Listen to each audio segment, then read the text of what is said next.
Almost all stories follow the same kind of structure, and it starts with an inciting event, and then there's rising action, and then there's a climax, and then there's falling action. And it's actually really difficult to make an interesting story where you only hear these two people talking, and it's spoken through a dream that's already happened. And the most of the action is about this animal that isn't directly related to this couple at all. So I don't know what I was thinking, but my hope was that it would create some interesting things and connections that I didn't see before. And that was kind of the whole exercise of making the first tree.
I did want to do something a little different with this level. I wanted it to be more open world feel, and that there was something blocking your progress, so it did encourage people to look closely and see how to unlock this blocked way. And I do like just walking around this level and listening to the beautiful music by Josh Kramer. His work really sets the mood for the whole game.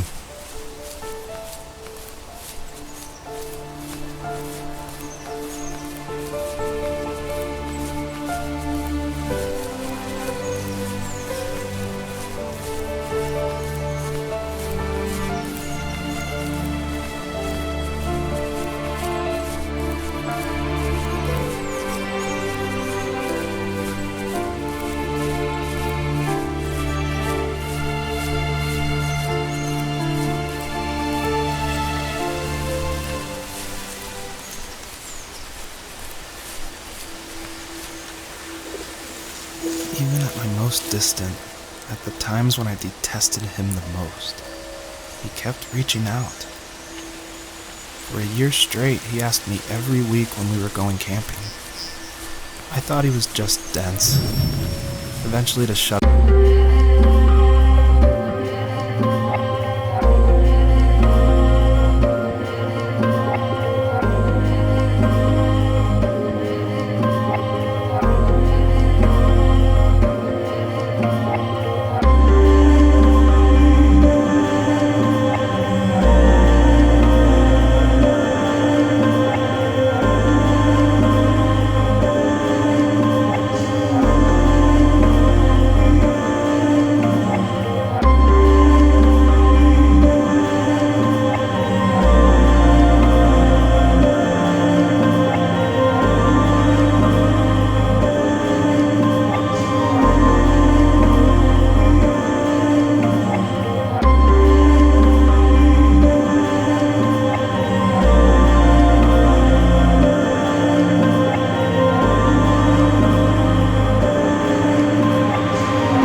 Tree.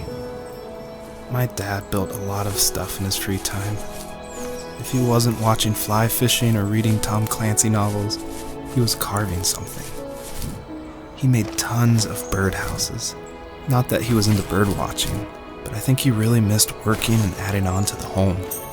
If he couldn't afford the time to build onto our own house, he would have to settle with watching birds move into their little homes. We kept an old mattress in the bed of that ugly yellow truck, so we would drive it deep into the woods and then watch the birds fly into their houses while the sun set. Usually it was accompanied by venison jerky or a cold Coke, but not a lot of talking, which is how we both liked it. Earlier I said I just love going through video games and exploring, like looking at every nook and cranny and just trying to find little details. And I think that started because in middle school and high school, I would make mods for my favorite games, namely Jedi Knight, Jedi Outcast, and Far Cry. And I loved like this huge world of mod makers who would make these levels and it'd be like the most random creative things. And I would just love exploring, usually multiplayer levels by myself. So even though I went to college for film, before that, like before high school, I was making video games and mods, and it was my favorite thing in the world. I made a ton of different levels. I made an abandoned space hotel with a dance floor and cafeteria. I made a haunted campground with cabins and tents. I made this whole city with like the first ever day-night cycle with running showers and stuff in the hotel and the apartment buildings. And I just loved making those mods, and I think that carries over to my game, The First Tree, and also the one before that, Home is Where One Starts, which is it's exploration. You're just looking around and appreciating the details. We were happiest underneath the evergreens. We decided it was time to finally map out the hundreds of acres we lived on, just to pass the time during the summer. He was only free in the evenings, so I would spend the day wasting time on dial-up internet and sketching, and then we would rush into the woods, pen and map in hand, before evening fell. Sometimes, the aurora borealis would cast a cold green glow on the mountainside, and we would finish our route underneath a twilight sky. Sometimes I was lonely during those summer days, but there was comfort in the routine. A lot of teenagers aren't looking for the daily grind, though. There's nothing wrong with wanting to get out, to leave your childhood home. You wanted to progress, to make something of yourself. Yeah, you're right. That house. I'm sure it's the same as how I left it. Then why does it feel so different?